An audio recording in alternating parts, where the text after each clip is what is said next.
Tessa from Mama's Geeky here. Thank you so much for stopping by my YouTube So channel. for both Maya and Abby, I am really curious, were there any characters, like either the one you played or another one, that really struck you as, oh, that is so me, or I can relate to this so much? Yeah, I honestly, people always, think of me as a mom first, but I was a kid for many years before that too. And I kind of feel like I relate to a lot of Katie as well as Linda for different reasons. Growing up and being artistic and creative, but also um, kind of living in your own world and feeling like you might not be like everyone else was a very big part of my life and steered me to a place where of comedy where I found a way to communicate with the world and find my own voice and then find my own people subsequently. And then of course as a mom, Linda's just unwavering love and joy of her family and the perseverance she has to make sure they see their worth and their beauty and all of those things and to try to make those moments that they can. I relate to all of that. It's so interesting when you're a parent, people always relate to you as a parent, but you know how to be a parent, how to talk to kids because you were a kid. So there's that kind of push and pull because I'm still someone's kid. Yeah, and me too. I really relate to Katie in so many ways. A lot of the same reasons that Maya said for herself, but also just that sort of drive to make things and to tell stories and to sort of like look for every outlet to express yourself. I didn't grow up with quite as much technology, but I was always drawing and like sort of in a sketchbook and very much living in my head and creating other worlds because I kind of didn't always feel like I fit in, and it took me a while to find my people too. And then on the flip side, I am not a parent, definitely not a dad, but there was a part of Rick's mentality that I really related to as well, because the way how quick technology is changing, I can't keep up, like I don't know I'm not on like TikTok, I'm not on all these apps that the kids are up to, that I often don't know the latest thing, and sort of feeling a lot of what he's feeling, like, can't we just like do this thing, so I feel, I love every character in this movie. I think they're all so relatable in a lot of different ways. This question's for Maya. There's a big dynamic with the father-son. There's a big dynamic with the father-daughter in this movie. How did you make sure that the mother didn't lose focus in the story as well? Well, I think it's difficult for the mother to lose focus in this story because she really acts as the glue for the family, and she's sort of this love salve for the whole family. I think she wants everyone to be truly happy as who they are, but she also wants them to connect to each other, and she knows how difficult that is. So, Linda's happy if everyone else is happy, but there's a lot of dysfunction going on, and she inserts herself whenever she needs to because family is the most important thing to her. So I think without that heart of the story, Linda really provides that heart. And I think without that in the story, it's hard for these characters to look at each other. So she's really essential, I think, in that. And I have a teenage daughter who I seem to constantly embarrass no matter what I do. So could you ladies share with me, it could be a sibling or your children, tell me what's the most embarrassing thing you've ever done to your kid, on purpose or maybe not on purpose? I apparently am very embarrassing. I thought that I was fun and spoke the same language as my kids, but I too have a teenage daughter, and I was, they were teaching me how to hit the whoa a while back, and apparently I don't do it correctly. So that was one of those mom moments. We were talking about tattoos the other day with a group of people, and I said, something about a tattoo and how embarrassing it was for my college roommate, she got this Amazoning rainforest frog on her back, and now she really regrets it. And my 15-year-old daughter looked at me and she said, "You really sound like a mom right now." I Like, thank you. like, yeah, because I am a mom. Yeah. Also, it's stupid to get a like not important tattoo when you're 20. Don't do that, dummy. Yeah. But Great. anyway, You, Abby. yeah.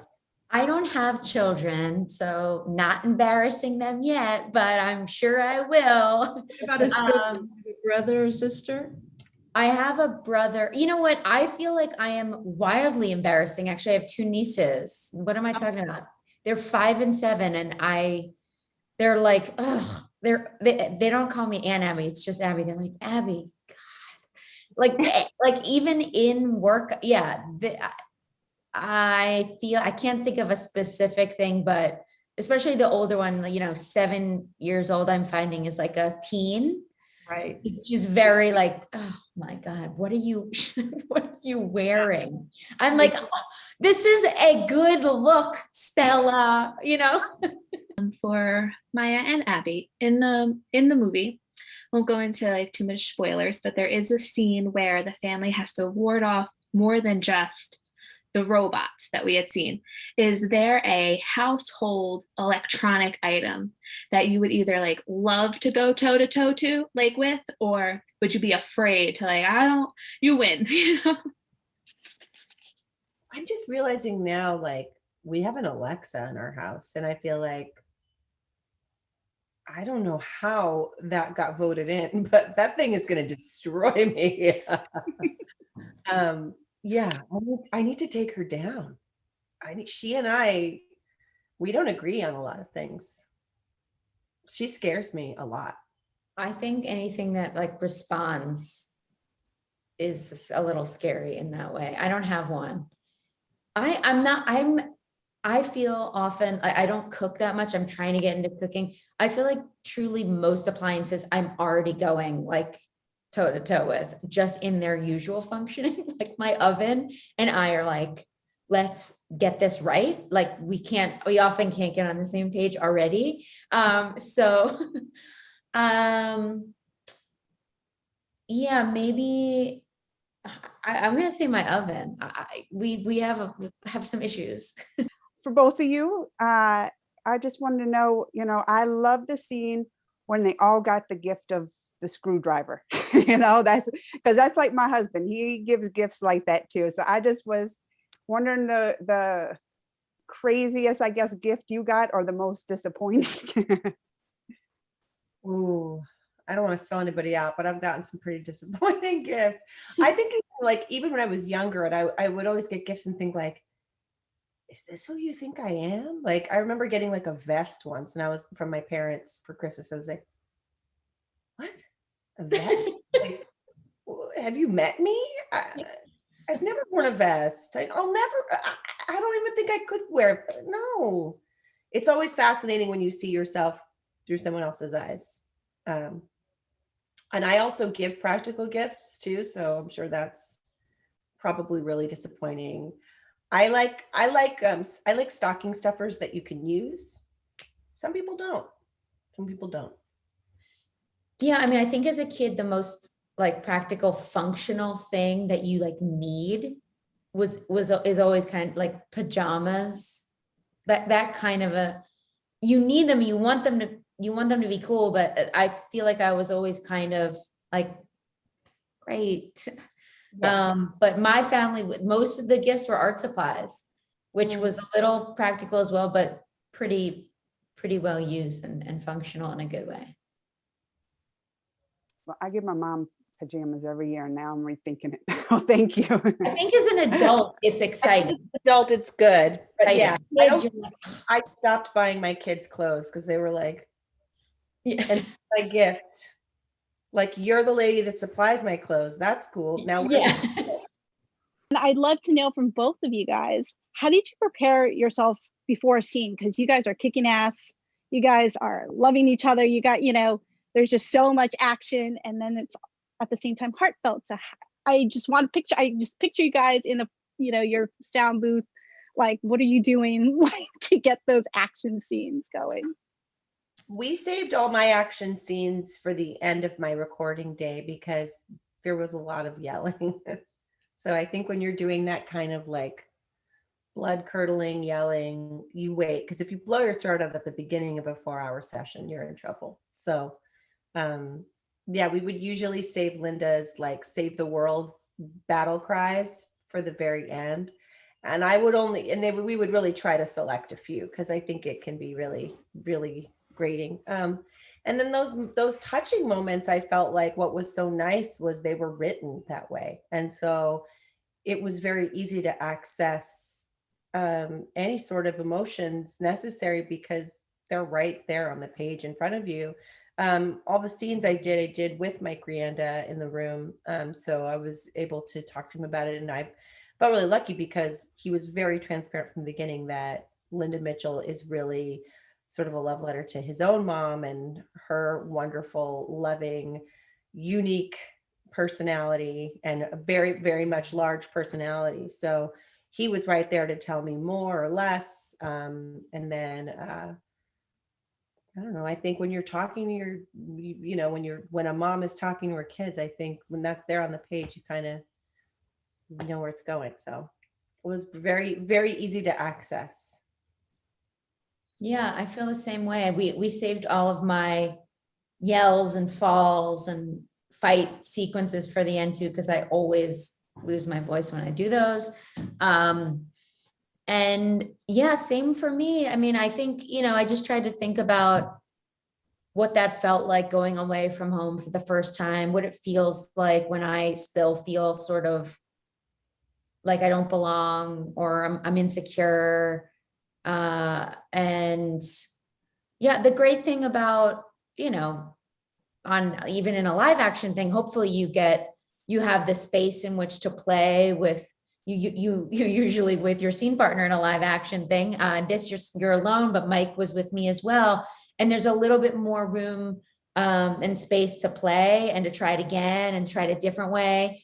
There's not like 100 people on set waiting for you to like get through the scene. It's like, you know what, I want to like try it. Can I try it this way? And Mike is so collaborative and would read with me. And like, I felt it's great when you feel like, we're not moving on until he really gets what he wants and what he's been thinking of for the character. And same for me, like we don't move on until I was like, I think that felt right too. And so, especially in those emotional moments, yeah, it's a process. So with mamasgeeky.com, thanks for taking the time today. My family absolutely loved this movie. I have 2 little girls and we had a blast watching it together. But my question is, there's a very subtle moment where Linda asks Katie, did you become official with Jade yet? Like what's going on there? And so I want to know how it feels, Abbi, but also Maya, like how important it is to put representation like that into a family entertainment. Yeah, I mean, it's so important to me. I'm queer and I do my best to infuse it into the comedy or the content that I write. But I didn't figure my sexuality out till I was really old. And so it's so exciting to see it in a huge animated movie like this that's going to go to a really broad audience. I don't think that I haven't seen a movie that does it like this. And it does it in a way where it's not even a thing. As you said, her parents love and accept her and support her for who she is, especially in that way. And it's not like there is a fracture in the family, but it's not about that at all. And that's the kind of stuff that like those underlying, the way it's like almost like a Trojan horse in there where it's not a thing. It is a thing. It's so important for it to just be a reality for little kids to see that, but also really for parents to see that. So I'm so excited for that to be put out into the world.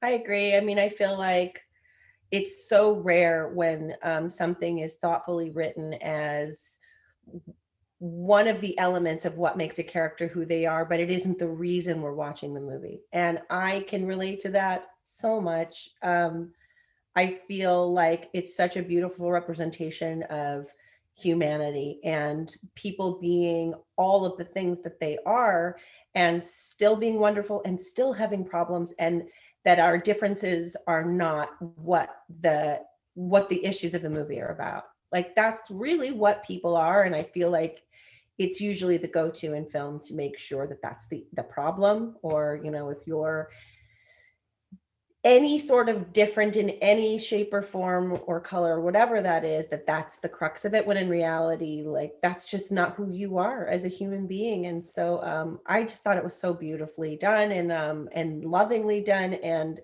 I love, you know, Linda's you know, championing of her own daughter's creativity and how important that is to her, and recognizing her for who she is. And I'm very proud that I just think it was done in such a beautiful way. And I hope that, like Abby said, that parents and children are seeing this, because I think more and more, you know, the stuff that my kids are watching, this is, everyone's stories are becoming their norm. And I love that we have the ability to live in a time where that's possible. Yeah, me too. Thank you. Okay, and to wrap it up, Cammie, please go ahead. And I'm sorry, we're just a bit tight on time, but thank you. Hi, everyone. I'm Cammie from themamadiaries.com. My question, Maya, I found Linda so relatable as a mom, and I think a lot of other moms will as well. How she was comparing herself to other families, like on Instagram, and then how Mrs. Posey at the end, I thought it came like full circle when she told her that she followed her on Instagram, and because she was authentic. I was like, yes, authenticity over perfection. I love that. What do you hope that moms will take away from your character in the movie? Well, it is always nice to see a character doing the things that you do that you can relate to. You know, we all look outside of our lives and compare ourselves, even when we don't realize we're doing it, at the same time trying to honor who we are and trying to honor who our family is or who our people are. But I do hope that message is clear, and also just this, you know, unwavering desire to make sure that people are valued for who they are. It's not easy. It's a hard task, and I think there are more and more and more obstacles in the way as we go on. But I do think that the work that Linda does in the film does pay off, and I think does come around. I love, more so than her family, I love when she, you know, becomes a mother to the robots as well. You know, I think she's just got this big heart, and that's who she is, and she wears it on her sleeve. And what a sweet sweet little lady, you know, what a big hearted lady she is. But yeah, just that we are all beautifully imperfect, and we all mess up and have a lot of the same, you know, goofs that everybody else does. And I love when you see something and it reminds you that you're not alone. My question is, in the very beginning of the movie, there's a scene with the son going through a phone book, which is something that I had to explain to my son what a phone book was. It's such a technology-focused show. Was there some other symbolism to that, similar to the way there was symbolism in the wooden animal that was shown throughout the story and kind of tied into the father-daughter dynamic? I think with that, I mean, that just comes from real life. I was an obsessive child, you know, and I was like, I did that, except I did it about Dreamcast games. I would call Electronics Boutique and be like, hey, do you want to hear my opinions about Skies of Arcadia? I think it's a groundbreaking RPG. And they're like, kid, we don't have time for this right now. Like, I gotta sell Game Boys to moms, you know, or whatever. And so unfortunately, there's no symbolism. It's just the tragic reality of my lonely childhood. Oh my God, that's amazing. I loved the Katie vision in the film. So I was just kind of wondering what the inspiration was that and how that all came together, how much of a challenge that might have been to kind of add those 2D aspects to the animation. Yeah, no, I mean, I think it was, I definitely, it was something that we wanted to do from the beginning, but it like, we didn't know if it made sense. And sort of, it was cool because like Chris Miller and Phil Lord, who are producers for the movie, they are sort of like, they're producers. So it's like, producers are kind of like prison guards to like keep the artists in check, you know? And they were sort of like crooked prison guards. They're like, hey man, just do it. Like the boss isn't looking, go, you know? So they were always encouraging us to like go crazier. But I think it just would have been a goofy idea if it didn't actually lock onto the character's personality, because we found that it really worked when it was able to give new insight to what Katie was going through emotionally. And I think if it didn't, it would have fallen out of the movie. It's just something that was like wacky for no reason. But we found that it worked best when it was like reflecting Katie's, you know, or Abby's, you know, thought process, you know. Can you share with us kind of what triggered you to write this film? Was this a moment in time, an event? And you do have to tell us about this cute guy too. Sure. Yeah. No. I mean, I will tell you about this little gentleman. He's based on a real dog named Monchichi. I thought so. Yeah. My sister's dog growing up, and I loved dearly. Okay. And so a lot of the elements of the movie were personal, and it started with, you know, my family and basically because my family is a little, you know, like I sort of am open about like, oh yeah, we're kind of, you know, we're nuts, hey. And I always found that I connected with people when I was sort of when I admitted that, and because they were like, my family's nuts. I didn't, you know, everyone seems like they've got it together. And I feel like no one does. And so we just wanted to have that in the movie. And just in terms of like what sort of inspires, you know, me or whatever, the whole movie is just like working with people that we really love. Like it was awesome to work with Beck, who I've been watching on Saturday Night Live and skits, and he like every voice record for every line that's in the movie, there's like 150 hilarious lines that he would just like rattle off, and I would just like be covering my mouth and throwing pens and stuff. Yeah. And that's like largely in part because of Mike. He's so fun to record with. He's like, he laughs a lot and he encourages it. It's like, I don't think there's ever like a, you know, you improvise and stuff and not everything's going to be funny, but I don't think he was ever like, okay, we're good. You know what I mean? Like he instilled a lot of confidence in me, and I'm sure I can speak for the other performers as well. So, well, he was easy because it was all great. And Beck is like every robot in the movie. Yeah. I was very excited to find that out as I watched. What are you hoping that people and families really take away from this film? It's very corny. My answer for this is the most corny answer you can find, but it's true. The movie's very sincere. Like we're very sincere on the movie. But it's just that, you know, basically it's hard to be a member of a family because it's sort of like, you know, it's so easy to fight with your siblings or your parents or whatever, or like, oh, I'm not going to apologize, it's their fault, you know.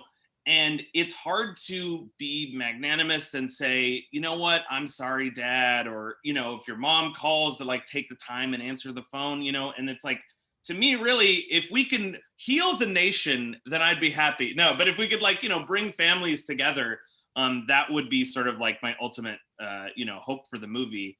And then with the side of, you know, it's like, it's sort of like, you know, it's all a joke, the robots, but there is a part of it where I'm like, hey kids, this is don't tell anyone, but they are coming. No, I don't really think they're coming, but I do think that even though technology is great and it's allowing us to talk, and I could talk to my parents during the pandemic, but there are also, you know, legitimate, you know, it's sucking our attention, and tech companies are not always have our best interests at heart. So, so I do think that those are sort of the main messages, I guess. So my question, I'll say it to both Michael and Beck. So in the movie, we see Rick, who would really rather just live off the grid, you know, take all the electronics away. And then Katie, you know, who's always kind of viewing the world behind her screen.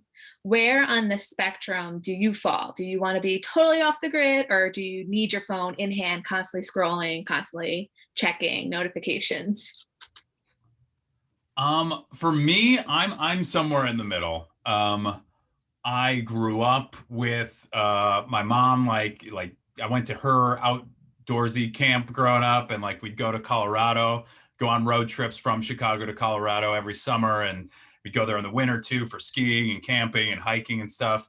So I love that. But you know, there's so much creativity online, and like I came up through a sketch comedy group that got our start on YouTube at a time when, you know, that's kind of in the past now, but then people were like, what is this? And now I feel the same way about TikTok and Instagram, and it's a lot. So I don't know. I think I'm still looking for like balance in my life about like how to make it work for me, because it's a little overwhelming. So yeah, and I think the movie's really about is finding that balance. So I really relate to that. I'm definitely in the middle. Yeah, and I'm sort of I actually have been doing this thing recently with my wife where at night we're like, well, let's like lock up our phones for 4 hours and talk. And we found that like within 8 minutes we were having like the deepest, most intimate connection we've had in years. Because it was like there's a lot of silence here. What's your childhood like? Jesus, you know. So, but it, you know, out of that like mild discomfort of like, whoa, what are we going to talk about? We were like, oh, it was crazy how much better the conversation was just not having our phones in the same room. That's incredible. That's awesome.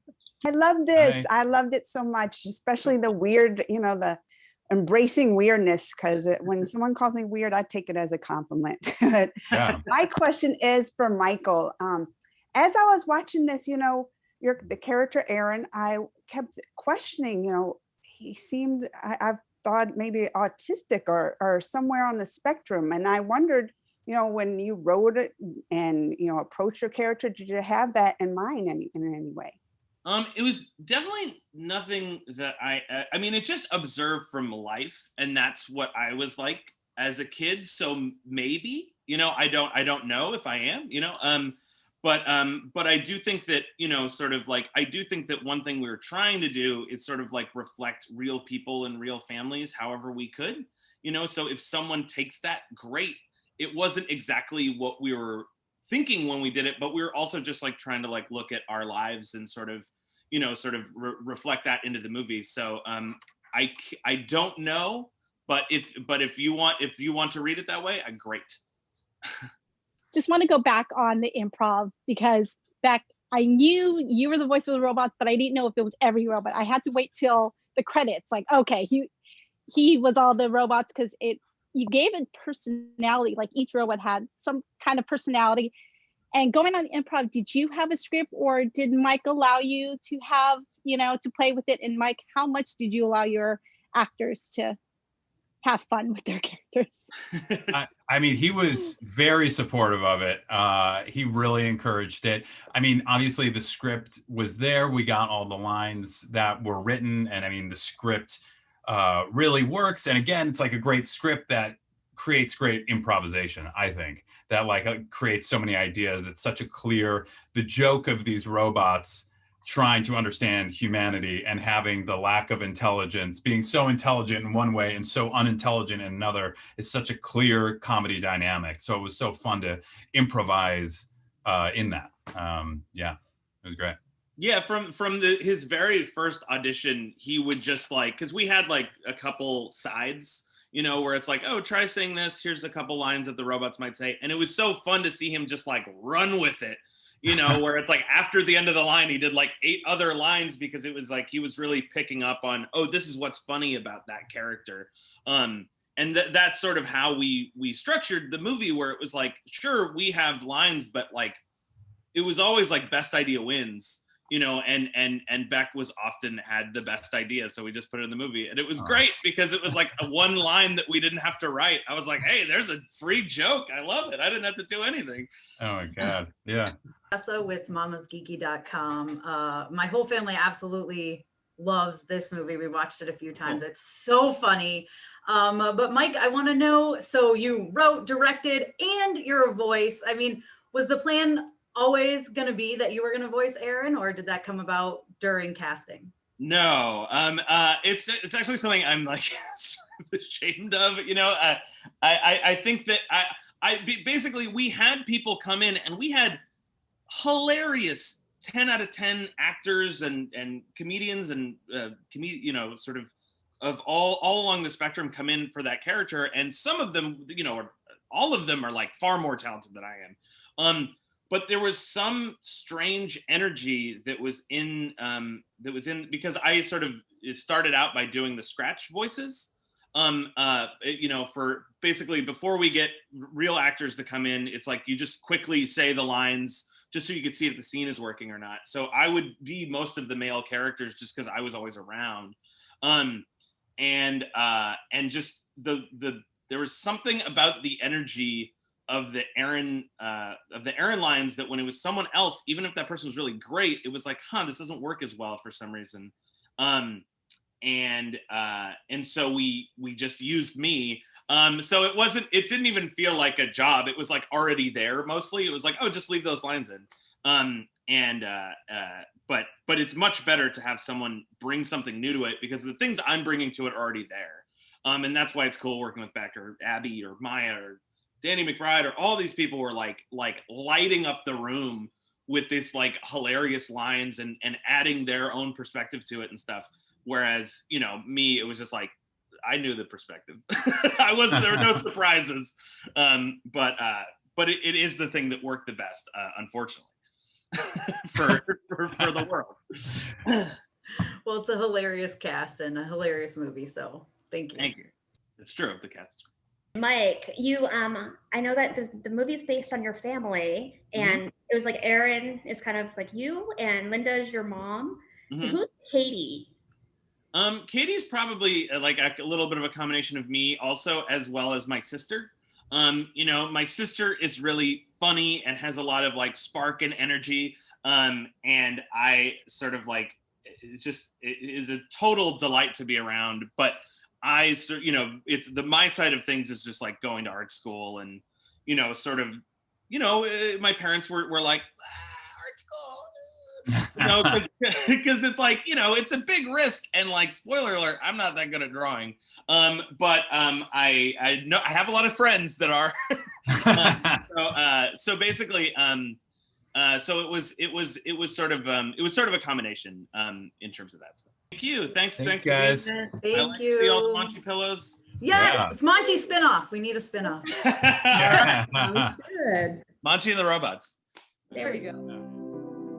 A huge thank you to all of my monetary supporters, those of you who have become YouTube members as well as patrons. Now, if you want to see your name here in the credits, consider joining one or the other. Guess what? You also get a special face-to-face Zoom meeting with yours truly and the rest of the gang. We have an absolute blast once a month, so consider becoming a member. Thanks, guys.